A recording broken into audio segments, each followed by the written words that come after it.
Les amis, j'espère que vous allez bien, que tout le monde va bien. Les amis, je suis tombé sur Vincent McDoom, je ne sais pas si vous vous souvenez, là, les premières téléréalités.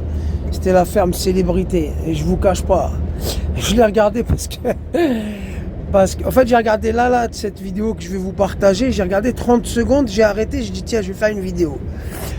Et j'ai regardé la ferme Célébrité, je vous jure, hein, la seule téléréalité que j'ai regardée. Pourquoi? Parce qu'il y avait Pascal Olmeta. Je ne sais pas si vous vous souvenez de Pascal Olmeta, le Corsa. Il venait là-bas, il leur faisait comprendre, je vais vous enculer vos races là, vous allez rester tranquille. Mais après, avec le recul, je dis quoi? Ils nous ont bien berné en fait, ils jouaient le jeu. Mais j'aimais bien son personnage, tu vois. Et lui, Vincent McDoom, je ne sais pas si vous vous souvenez, avec Magloire, il faisait une sacrée paire.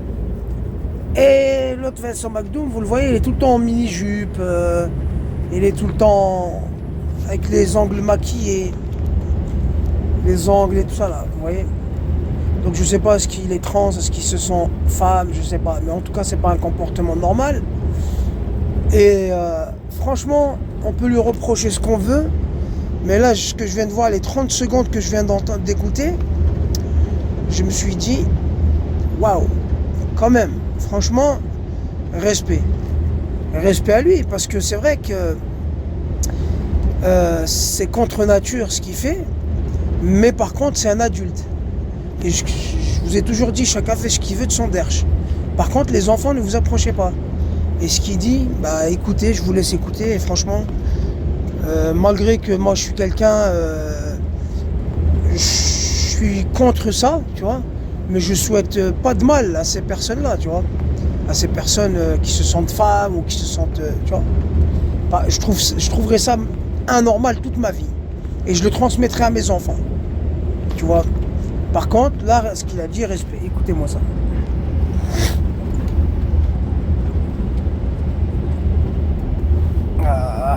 Qu'est-ce qui vous dérange justement dans cette communauté alphabet comme vous l'appelez, et qu'est-ce qui vous perturbe, et vous pensez qu'ils en font trop? Non, quand même, il faut déranger pour avancer, certes. Mais par contre, ce qui me dérange, c'est ce qu'on fait subir aux enfants. En fait, un enfant a le droit, lui, certes, on dit de choisir sa sexualité.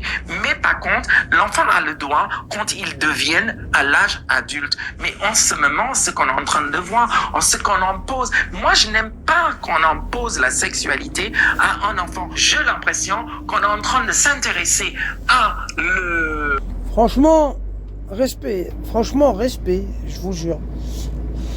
J'étais en train d'écouter, là, on est samedi, aujourd'hui, on est le samedi 2 décembre, je suis au boulot, je travaille du lundi au samedi, les gars.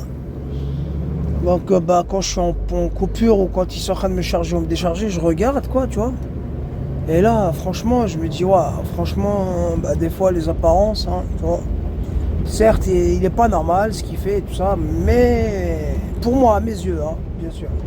Mais je respecte ce qu'il vient de dire par rapport aux enfants, franchement. Communauté alphabet, on est en train de manipuler politiquement aussi le T dans la communauté alphabet, parce qu'on est en train d'essayer de faire en sorte de rayer, tu vois, dans le code criminel, quelque chose qui a à voir avec la pédophilie, parce qu'il y en a beaucoup de gens. Et la pédophilie, quand même, il existe, il faut appeler un chat un chat. Il existe, et beaucoup de gens dans la haute sphère de pouvoir, il existe là. Ça fait partie de leur culture, en fait, démonique. C'est comme ça. Et malheureusement, j'ai l'impression, et les gens ne le voient pas, en fait, qu'on est en train d'essayer de faire en sorte, je suis navré, je suis pas le seul qui le dise, tu vois, d'essayer de rayer, tu vois, cette chose dans le code criminel par rapport à la pédophilie pour légaliser quelque part cette chose-là. Et quand on légalise, écoute, c'est ouvert à tout le monde. Et vous pensez que justement cette... moi, ça touche aux enfants, en fait. Et moi, un enfant... On dit qu'un enfant n'a pas le droit de conduire, n'a pas le droit de boire de boire d'alcool, n'a pas le droit de fumer, n'a pas le droit de prendre le drogue. Mais un enfant de 4 ans, s'ils disent qu'il n'est pas il n'est pas femme, il n'est pas garçon, il est femme. On a le droit de changer son sexe. Les parents, par procuration, quelque part, ils doivent changer la sexualité des enfants. Mais qu'est-ce qui se passe entre enfance, préadolescent, adolescent et adulte? En fait, c'est pendant le préadolescent et l'adolescent, on expérimente avec la sexualité pour savoir, parce que tu peux essayer avec un autre garçon, une autre fille de ton âge, et après tu dis, ah ben écoute, j'ai expérimenté, c'est pas ce que je veux vraiment, en fait. Mais tu te rends compte, à 4 ans, à 5 ans, en fait, je trouve ça, c'est une forme d'abus quelque part. Quand je vois des personnes comme Charlize Theron, comme... Bien sûr, parce qu'il y a des ados, je dis pas, il y a des ados, des fois tu vois là, des homos, ils te disent ouais, à partir de 14, de 15 ans, de 16 ans, ben je me sentais pas bien dans mon corps, je me sentais femme. Là, ils commencent un peu à comprendre. Mais à 4, 5 ans, 6 ans, 7 ans, 8 ans, ben arrête, cassez-vous de là, touchez pas à ça. Et c'est vrai que après, à 14, 15, 16, tu te cherches, tu sais pas. Je sais pas, moi je parle par rapport à ce que j'ai déjà vu quand je vois des homos parler ou des lesbiennes, tu vois. Elle dit à 14 ans ou à 15 ans, à 16 ans, ben, j'ai déjà fréquenté un garçon, mais à l'âge de 16 ans, ben, je sais pas, je me sentais pas bien avec le garçon, j'ai essayé une fille et je me suis trouvé bien avec la fille. Tu vois, moi, pour moi, c'est qu'il y a un problème au niveau du cerveau. Il doit y avoir deux fils qui se touchent, tu vois. Mais c'est eux-mêmes, c'est cette personne-là de elle-même qui a découvert ça, qui se sent pas, machin. Par contre, d'aller inculquer ça à un enfant de 4, 5 ans, 4 ans, 5 ans, même 6 ans, même 7 ans, il est encore innocent. Tu viens, tu lui dis, tiens, tu peux essayer avec un garçon, donc tu lui mets déjà dans la tête d'aller voir, d'aller se rapprocher vers des histoires de sexe et de trucs, tu vois. Alors que c'est pas de leur âge. À 6, 7 ans, tu cherches à t'amuser, tu veux ton vélo. Je veux un vélo, mon papa il m'a promis un vélo si je gagne la 6e, tu vois. Et après au collège, voilà, la nature, tout ça, bah voilà, 13, 12, 13 ans, t'es amoureux. À 13, 14, tu fais juste un bisou, t'es content. Tu vois, faut arrêter un peu les conneries, d'aller dire à un gamin de 4, 5, 6 ans, tu peux essayer, après tu regardes, tu vois. Donc le gamin, bah, il connaît même pas, il est innocent. Il connaît rien de tout ça. Et tu lui fais découvrir très très tôt le sexe avec un garçon ou avec une fille. Et puis bah après, bah ça va être, ça, je sais pas, il va être tout détraqué le gamin. Détraqué. Ça fait déjà des proies pour les pédophiles. Et ça fait aussi des futurs violeurs, des futurs assassins. Parce qu'on les a détraqués. Des violeurs en série, des tueurs en série. Parce que tout se passe là, à ce moment-là, à l'enfance. En général, quand tu as des mecs violents, des tueurs ou des tueurs en série, c'est que leur mère ou leur père, ils étaient alcooliques, violents. La mère, elle ne l'aimait pas, elle lui montrait aucune émotion. C'est là où tu chamboules le gamin, tu vois. Alors qu'à 14-15 ans, au pire des cas, tu dis, hey, tu sais quoi, ça y est, je comprends la vie. Tu as l'impression, parce que tu es encore fragile, tu vois. Mais des fois, à 14-15 ans, tu te dis, voilà, ça bon, je suis pas un enfant. Et il y en a, ils fuguent, tu vois, parce que ça va pas dans leur famille. Mais à 4 ans, 5 ans, 6 ans, 7 ans, 8 ans, t'as peur de l'extérieur, t'as peur de quitter ta famille. Même si ton père, il est alcoolique et violent. Tu vois, t'as pas encore ce déclic-là. Il vient un peu plus tard, tu vois.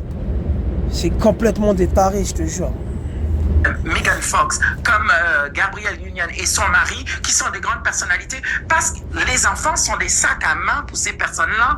On est en train de habiller le gamin en toutou et des choses comme ça. Non, en fait, c'est traumatisant pour le gamin aussi. On pose jamais la question. Certes, le gamin veut expérimenter. En fait, il faut le laisser, mais il ne faut pas non plus imposer. Et moi, on est en train de voir cette imposition aux c'est de l'extrémisme, c'est comme les extrémismes religieux, c'est comme l'extrémisme islamiste, tu vois. Deviens musulman, on t'égorge, tu vois. À une époque, il y avait ça dans les années 90, tu vois. L'islam de force. T'as des chrétiens extrémistes, tu vois. T'as des juifs extrémistes. Il y en a beaucoup, on les voit beaucoup en ce moment à la télé. Enfin, à la télé, sur Twitter, sur X. Grâce à X, on arrive à voir un peu leur vrai visage, tu vois. Et c'est assez pareil. Parce qu'on impose quelque chose, tu vois. Donc c'est un extrême. Tu vois ce que je veux dire ? C'est grave. des enfants. Le place d'une travestie, le place d'une drag queen, le place de ces personnes-là n'est pas dans une école. On envoie un enfant à l'école pour apprendre, en fait.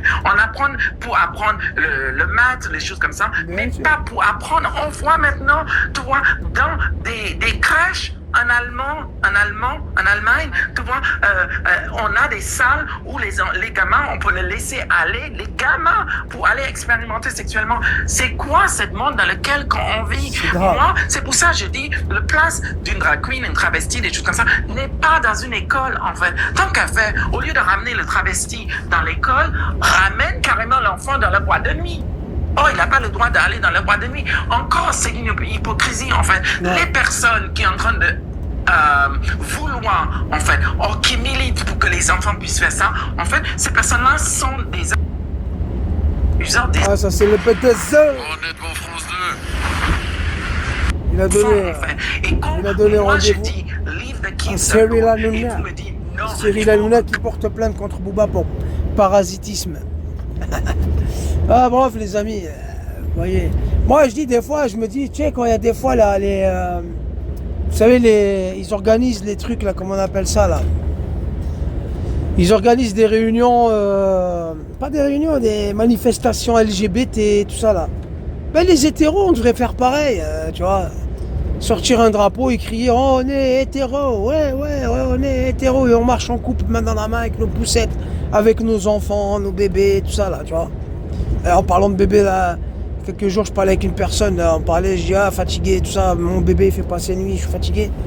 Puis on discutait de ça là et tout, après il m'a dit, la personne m'a dit ouais tout, ouais c'est ça les bébés. Après j'ai dit par contre c'est fatigant mais quel bonheur, c'est magique.